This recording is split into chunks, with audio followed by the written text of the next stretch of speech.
YCP అధినేత YS Jaganmohan రెడ్డికి big shock తగిలింది. పార్టీకి ఎమ్మెల్సీ మర్రి రాజశేఖర్ రాజీనామా చేశారు. ఆయన తన రాజీనామా లేఖను స్పీకర్కు పంపించారు. ఇప్పటికే వైసీపీకి 4 ఎమ్మెల్సీలు రాజీనామా చేశారు. ఉమ్మడి గుంటూరు జిల్లాలో వైసీపీలో మర్రి కీలక నేతగా ఉన్నారు.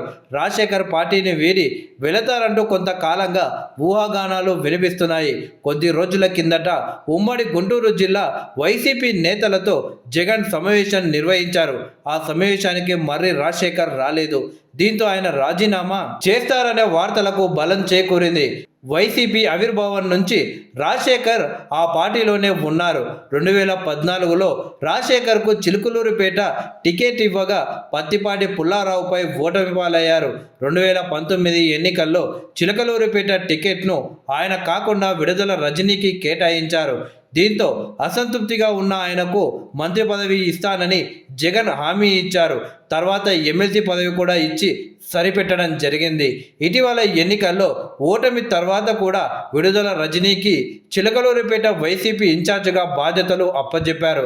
తన సొంత నియోజకవర్గంలో మళ్ళీ రజనీని తీసుకురావడంపై రాజశేఖర్ తీవ్ర అసంతృప్తి చెందినట్లు సమాచారం. దీంతో ఆయన పార్టీకి రాజీనామా చేశారు. రాజశేఖర్ టీడీపీలో చేరుతారని ఊహాగానాలు బలంగా వినిపిస్తున్నాయి. టీడీపీ నేతలతో కొంతకాలంగా ఆయన టచ్లో ఉన్నట్లు సమాచారం. కాస్తో కూస్తో బలం ఉంది అనుకున్న శాసన మండలిలో సీనియర్ నేతలు ఆ పార్టీని ఇలా విడిపోతున్నారు. ఇప్పటికే ఆ పార్టీకి చెందిన పోతుల సునీత, బల్లి కళ్యాణ చక్రవర్తి, కర్రి పద్మశ్రీ, జయమంగళ వెంకటరమణ రాజీనామా కూడా చేశారు. వారి రాజీనామాలను స్పీకర్ ఆమోదించాల్సి ఉంది.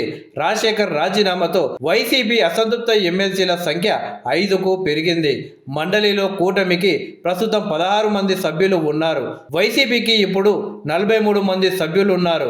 మరికొందరు వైసీపీ ఎమ్మెల్సీలు తమకు టచ్లో ఉన్నారని కూటమి నాయకులు చెబుతున్నారు. రాజ్యసభలోనూ ఇదే పరిస్థితి నెలకొంది. వైసీపీకి చెందిన పలువురు ఎంపీలు పార్టీని వీడారు. ఎన్నికలు పూర్తయి ఏడాది గడిచినా పార్టీలో ఇంకా అసంతృప్తి పోలేదని, అధిష్టానం కూడా వారిని పట్టించుకోవడం లేదని తెలుస్తుంది.